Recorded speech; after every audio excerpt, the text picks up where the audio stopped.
Hey everyone! For the second half of today's Abbott and Costello double feature, we have their 1943 comedy, It Ain't Hay. Now, Grover Mockridge, Bud Abbott, and his taxi driver buddy Wilbur Houlihan, Lou Costello, find themselves surrounded by trouble.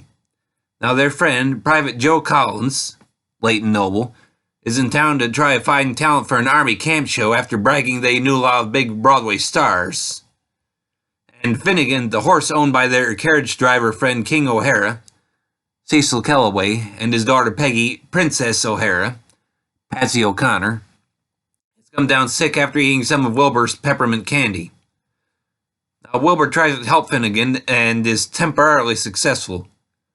However, the next day he learns that Finnegan died, and so he promises to find a way to get his friends a new horse. He tries gambling and wins, but is quickly conned out of the money. Now, Wilbur and Grover try taking Boimel, the brother of famous racing horse T-Biscuit, but to find out too late they've accidentally taken T-Biscuit. Now, King has already gone to Saratoga with the customer, so everybody goes after him to get the horse back. Once there, they have to find a way to return the horse, all the while avoiding everybody else seeking the reward for the horse's return. Now, the movie was based on the Damon Runyon story Princess O'Hara. Universal had previously done a movie in 1935 under that name, and Hold Your Horses were the titles being considered for this film version as well. But Bud and Lou were then coming off a very successful tour of the U.S. in which they had sold nearly $85 million worth of war bonds, and so the title was changed in reference to that. Now, they did some location shooting for the likes of background footage and exteriors, including using the estate of Carl Laemmle Jr., who was the son of the founder of Universal Studios. And that estate was used for the hotel exterior, and they used Griffith Park in Los Angeles, and they did some of the racing sequence in Pomona. Now, for me, I will admit I watched this movie with a touch of sadness. Now, hold on before you misinterpret that.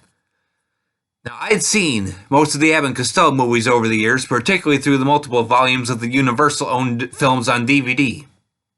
But at the time those 8 film sets were released and whatnot, It Ain't Hay had been held back due to some rights issues.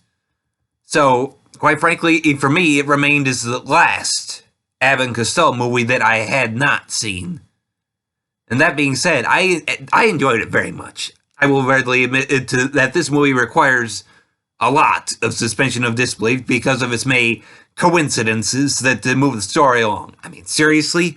The boys go for the horse Boimel, but the horse in Boimel's stall is T-Biscuit instead, and the Boimel is in T-Biscuit's stall. I mean, and T-Biscuit's owner just happens to enter his horse in the race at Saratoga for sentimental reasons, and then Lou's Wilbur somehow ends up looking like a jockey and competes in the race.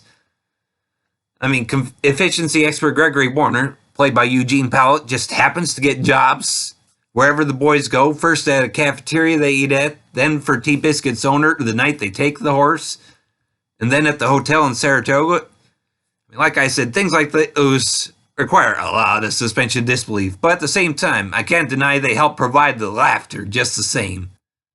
Abbott and Costello get to do a few fun routines here, including mutter, fodder, and betting parlor. Now, former and future Three Stooges member Shem Howard also has a part, in which he immediately breaks the fourth wall, admitting that he is a Damon Runyon character. Now, while a lot of what goes on here is ridiculous, it's still a fun movie, and it feels like one of their better ones, so I would certainly recommend this movie for a good time. Now, this movie is available on Blu-ray as part of the complete Abbott and Costello Universal Pictures collection from Shout Factory, and is 1 hour and 20 minutes in length. Well, that should be all I have to say on this one, everybody, so thanks for listening, and I hope you'll keep tuning in for more.